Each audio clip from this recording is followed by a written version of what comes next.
नमस्कार, मैं ज्योति श्रीवास्तव और आप देख रहे हैं सी न्यूज भारत। वक्त हो चुका है न्यूज बुलेटिन का, जिसमें बात होगी कोटा की, जहां ऊर्जा मंत्री हीरा लाल नागर ने सर्किट हाउस में अधिकारियों की बैठक ली। साथ ही बात होगी पटना की, जहां बिहार भाजपा प्रदेश अध्यक्ष दिलीप जायसवाल ने प्रधानमंत्री नरेंद्र मोदी के मासिक रेडियो कार्यक्रम मन की बात को सुनने के बाद अपने विचार साझा किए।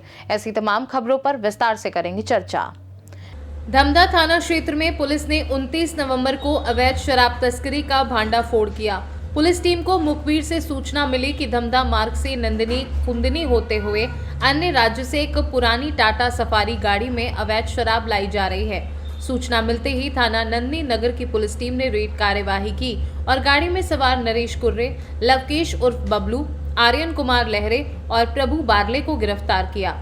पुलिस के अनुसार आरोपियों के कब्जे से 28 पेटी देसी शराब, जिसकी अनुमानित कीमत 1,34,400 रुपए जब्त की। इसके अलावा शराब परिवहन में इस्तेमाल पुराना टाटा सफारी वाहन, 4 मोबाइल फोन और नकदी 15,100 रुपए भी पुलिस ने जब्त किए। पुलिस ने बताया कि कुल जब्त संपत्ति की कीमत लगभग 4,74,500 रुपए है। धमधा से सी न्यूज संवाददाता हेमंत उमरे की रिपोर्ट। कोटा शहर में ऊर्जा मंत्री हीरालाल नागर ने आज सर्किट हाउस में अधिकारियों की बैठक ली, जिसमें एसडीआरएफ द्वारा प्रदान किए गए बजट की क्रियान्वित की समीक्षा और किसानों को खाद वितरण से संबंधित समस्याओं के निस्तारण पर चर्चा की।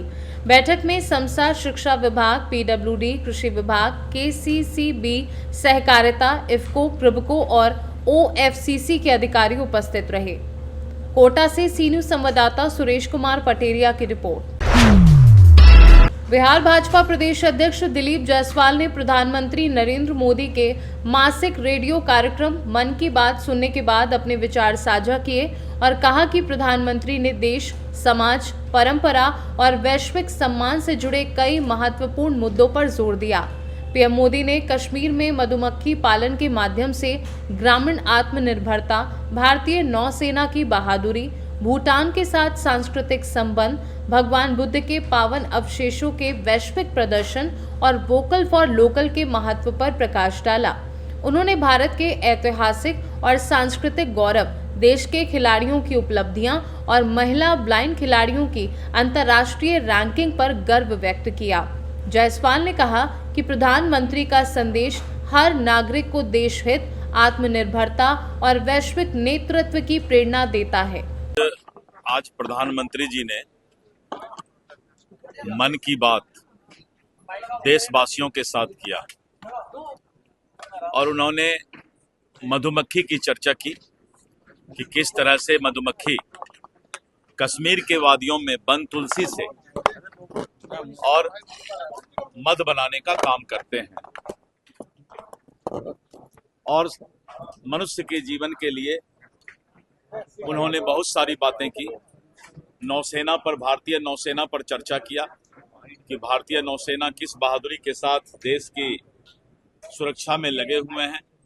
उन्होंने भूटान की भी चर्चा की और भूटान के चर्चा के बाद उन्होंने जो भगवान बुद्ध के अवशेष हैं, पूरे दुनिया में भारत से लोग ले जा करके भारत के प्रति आभार व्यक्त कर रहे हैं, इस बात की भी चर्चा उन्होंने किया है। वोकल फॉर लोकल प्रधानमंत्री जी का सदैव स्लोगन रहा है कि भारत की बनी हुई वस्तु का ही भारतवासी उपयोग करें और उन्होंने कहा जब भी मैं विदेश जाता हूं तो भारत की जो उस तरह की कलाकृति होती है वही मैं पूरे दुनिया को उपहार के स्वरूप देने का काम करता हूं। और भारतीय खिलाड़ियों के बारे में उन्होंने विशेष चर्चा किया कि किस तरह से महिला खिलाड़ी, ब्लाइंड खिलाड़ी, पूरे दुनिया के अंदर भारत के खिलाड़ी परचम फहरा रहे हैं, इस बात पर भी चर्चा किया। प्रधानमंत्री जी के मन की बात से बहुत ही ज्यादा मोटिवेशनल जो उनका स्पीच होता है और देश के अंदर सुदूरवर्ती जगह का भी जो वो चर्चा करते हैं, तो पूरे देश को एक बार देखने का मौका प्रधानमंत्री जी के मन की बात में मिलता है। विशेष करके भाषा, जो काशी तमिल संगम 2 दिसंबर से काशी में होने जा रहा है और तमिलनाडु से बहुत सारे पर्यटक और बहुत सारे लोग काशी और बनारस के धरती पर आ रहे हैं और तमिल सीखने की बात उन्होंने कही है। तो इस तरह करके काशी तमिल संगम की भी चर्चा उन्होंने किया। आज का प्रधानमंत्री जी के मन की बात से बहुत कुछ समझने, सीखने और जानने का अवसर मिला। कल विशेष मदनी जो है वो जिहाद को जायज कर रहा है, जिहाद को जस्टिफाई कर रहे हैं, क्या कहें? देखिए, मौलाना मदनी ऐसे लोगों का और ऐसे भाषा का इस देश में जरूरत नहीं है। भारत अमन चैन का देश है, सबका साथ सबका विकास का देश है, हिंदू मुस्लिम सिख ईसाई भाई भाई का देश है। इसीलिए इस तरह की जिहाद की बात करने वाले लोग को भारत की जनता कभी भी पसंद नहीं करती है, कतई पसंद नहीं करती है। इसलिए इस तरह की भाषा पर इन लोगों को सोचना चाहिए, लगाम लगाना चाहिए। पटना से सी न्यूज संवाददाता दीपक कुमार तिवारी की रिपोर्ट।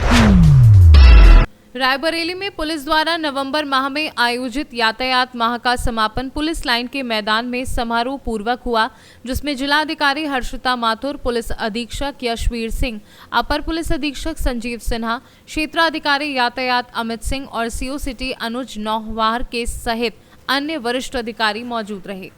यातायात माह जागरूकता अभियान के तहत पूरे महीने शहरवासियों को यातायात नियमों व संकेतों के प्रति जागरूक किया गया, जिसमें स्कूल, कॉलेज, कोचिंग संस्थान, व्यस्त चौराहों पर 10,500 हैंडबिल और 4,000 पंपलेट वितरित किए गए।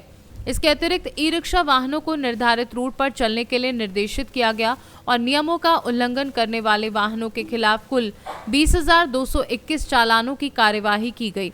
समापन अवसर पर उपस्थित सभी लोगों को यातायात नियमों और संकेतों का पालन करने की शपथ दिलाई गई, जबकि ई चालान और एमवी एक्ट के तहत वाहन सीज और शमन शुल्क वसूला गया। सर, यातायात माह का समापन किया गया है, क्या संदेश दिया गया है? देखिए, जनपद रायबरेली में यातायात माह का आज समापन हुआ है। पूरा 1 महीने तक पुलिस ने, परिवहन विभाग ने, सभी ने मिलकर कार्रवाई की है जनपद, जिसमें जन जागरण, अवेयरनेस के कार्यक्रम, नुक्कड़ नाटक, स्कूल कॉलेजेस में जाके प्रचार प्रसार, ट्रैफिक के नियम इत्यादि के बारे में बताया गया है। साथ ही साथ नियम न मानने वाले लोगों के विरुद्ध जो कार्रवाई है, जो प्यूनिटिव एक्शन है, जो फाइन है, चालान है, वो किए गए हैं। और पूरे माह में ये खुशी की बात है कि हमारे जनपद में, रायबरेली में, जो हम लोगों ने शुरू में अपेक्षा की थी अपनी टीम से कि किसी भी प्रकार की चेकिंग के दौरान या सख्ती के दौरान किसी के साथ में कोई दुर्व्यवहार ना किया जाए, तो कोई दुर्व्यवहार की इस तरीके की शिकायत ट्रैफिक के कर्मियों के द्वारा के तरफ से नहीं आई है, पब्लिक की तरफ से। दूसरा, जो टारगेट रखा गया था कि इस माह में पिछले माह के तुलना में, पिछले वर्ष नवंबर की तुलना में एक्सीडेंट की संख्या में कमी की जाए, तो वो कमी भी हुई है एक्सीडेंट की संख्या में, और लगभग 20 एक्सीडेंट की कमी हुई है। मृतकों की संख्या में भी पिछले वर्ष की तुलना में कमी आई है। साथ ही साथ जो घायल हुए लोग हैं एक्सीडेंट में, उनकी संख्या में भी काफ़ी कमी आई है। तो ये पूरा माह हम लोगों के लिए सकारात्मक रहा है, रायबरेली की पुलिस के लिए और स्पेशली ट्रैफिक पुलिस के लिए। ट्रैफिक के कर्मचारियों को यहाँ पर प्रशस्ति पत्र देकर और स्कूल कॉलेजेस के बच्चों को प्रशस्ति पत्र देकर, जिन्होंने पूरे कार्यक्रम में प्रतिभाग किया, उनको सम्मानित भी किया गया है। कार्यक्रम में आज व्यापार मंडल के पदाधिकारी भी आए थे, जनपदवासी लोग भी आए थे, और पुलिस लाइन के जो परिवार के वहाँ के लोग और अंगरूपों ने भी इसमें प्रतिभाग किया है। आज सकुशल कार्यक्रम को संपन्न किया। ठीक सर। रायबरेली से सी न्यूज संवाददाता वीरेंद्र साहू की रिपोर्ट। शिवपुरी में कपिल मोटर्स द्वारा आयोजित श्रीमद् भागवत कथा, जो पंडित धीरेन्द्र कृष्ण शास्त्री के श्रीमुख से 7 दिनों तक चल रही थी, आज हर्षोल्लास के साथ संपन्न हुई। अंतिम दिवस पर भक्तों की भारी भीड़ उमड़ी और पूरे वातावरण में भक्ति रस की अविरल धारा बहती रही।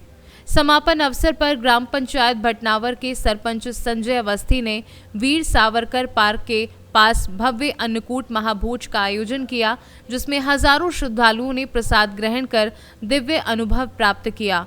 अन्नकूट वितरण के दौरान सेवा भाव और सौहार्द का अद्भुत दृश्य देखने को मिला।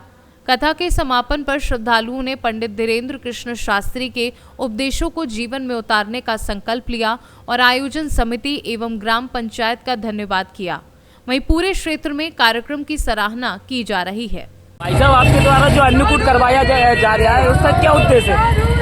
उद्देश्य तो आप जानते हो, जो भागवत कथा चल रही है उसका आज समापन है। सभी लोगों का मन था कि अन्नकूट प्रसाद का वितरण हो और थोड़ा बहुत भक्तों के थोड़ा सा प्रसाद लगे, उसका पुण्य लाभ सारा ग्रुप हमारा, सारा मित्र मंडल ले सके। क्या नाम से आपका ग्रुप है? हमारा है जय श्री राम ग्रुप है। अच्छा, तो कितनी क्वांटिटी में है जो आपने अन्नकूट बनवाया है? वो तो हम बोलते नहीं है ऐसा, वो तो बस हरी इच्छा है, जो बन गया चल रहा है। सुबह 9, 9:30 बजे 10 बजे से शुरू हो गया और अभी चलेगा शाम तक। लगभग कितने बजे तक चलेगा? जब तक हरी इच्छा है चल ही रहा है। शिवपुरी से सी न्यूज संवाददाता ऋषि गोस्वामी की रिपोर्ट। न्यूज बुलेटिन में फिलहाल के लिए इतना ही। देश दुनिया की बाकी खबरों को जानने के लिए आप देखते रहिए सी न्यूज भारत।